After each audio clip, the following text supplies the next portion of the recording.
Hey everyone, and welcome. So, today we're going to talk about something super useful, the present simple tense. Now, why is it so important? Well, we use it all the time to talk about our daily lives. Our habits, the things we do every single day. And by the end of this, you'll be able to talk all about your daily routine. Sound good? Okay, let's get started. So let me ask you something. What do you do every day? Just take a second to think about it. Whatever you just thought of, well, that's probably using the present simple. It's how we tell people about our everyday life. Okay, so let's look at a typical day. Things like I wake up, I eat breakfast, I go to school, and then I come home. See, these are all things that happen regularly, and for these routine actions, we use the present simple. Pretty simple, right? All right, first up, let's talk about positive sentences. This is basically how you say what you do. So, there are really two main reasons we reach for the present simple. The first one is for things we do regularly, habits and routines, like I brush my teeth every morning. Makes sense. The second reason is for general facts, things that are just always true. For instance, the sun rises in the east. You can't argue with that. Okay, now this next part is a really big deal. It's probably the most important rule for the present simple, so listen up. For I, you, we, and they, things are easy. We just use the normal verb like work or play. But, and this is the big but, for he, she, and it, you've got to add an S to the verb. So I work, but she works. Or they play, but he plays. This is super important to remember, okay? So about that special S for he, she, and it, there are a few little spelling rules to know. For most verbs, it's easy. You just add an S. Work becomes works. Simple. But if a verb ends in sounds like sh, ss, x, or o, we add es. So watch becomes watches. It just sounds better, right? And the last one, if a verb ends in a consonant and then a y, like study, we change that y to ies, so it becomes studies. Okay, so we've got the positive stuff down. Now, how about negatives and questions? This is how we say no and ask about things. All right, for this, we need a couple of magic words, don't and doesn't. But watch closely because something interesting happens to the main verb. Look at this. The positive sentence is, she likes coffee. See the S? Now for the negative, we say, she doesn't like coffee. Whoa, where did the S go? It disappeared. And it's the same for a question. Does she like coffee? The verb goes back to just like, not likes. This is a huge rule, so let's make sure we've got it. So here's the key takeaway. Once you use those helper words, don't, doesn't, do, or does, the main verb goes back to its original form. The simple base verb. No S on the end. Ever. This is where a lot of people make a mistake, so let's really lock this rule in our minds. Let's run through a few more examples just to see it in action.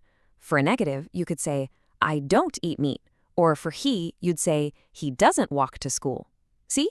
The verbs are just eat and walk. No S.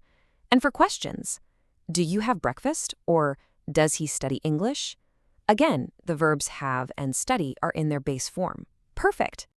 Awesome. You're getting the hang of this. Now that we can make the basic sentences, let's add a little more detail. We can talk about how often we do things. And to do that, we use these really useful words called adverbs of frequency. So, what do these words do? Well, they tell us how often. It's like a scale. If you look here, always means 100% of the time. You do it every time. At the other end, never is 0%. And in the middle, you've got words like usually, that's most of the time, maybe 80%, and sometimes, which is like half the time, 50-50. Let's check out this table. I always brush my teeth. Yep, 100% hopefully. She usually takes the bus, so maybe on a nice day she walks. He sometimes reads a book. Not every single night, but often enough. I rarely watch TV. That means almost never. And last one, they never skip breakfast. 0 times. See how these little words add so much more meaning? Okay, but where do you put these words in a sentence? The rule is actually really simple. It usually goes right before the main verb. So look at this example. I usually eat lunch at 12. You wouldn't say I eat usually. The adverb comes right before the action. Usually eat. All right, you've learned a lot. You ready to try it out? It's time to practice together. I'm going to show you a sentence with a little gap in it, and I want you to try and fill in the blank. Okay, here's the first one. We've got he, and then in brackets, not/like, cold weather. So the subject is he, and it needs to be negative. What do you think goes in there? I'll give you a second. And the answer is doesn't like. He doesn't like cold weather.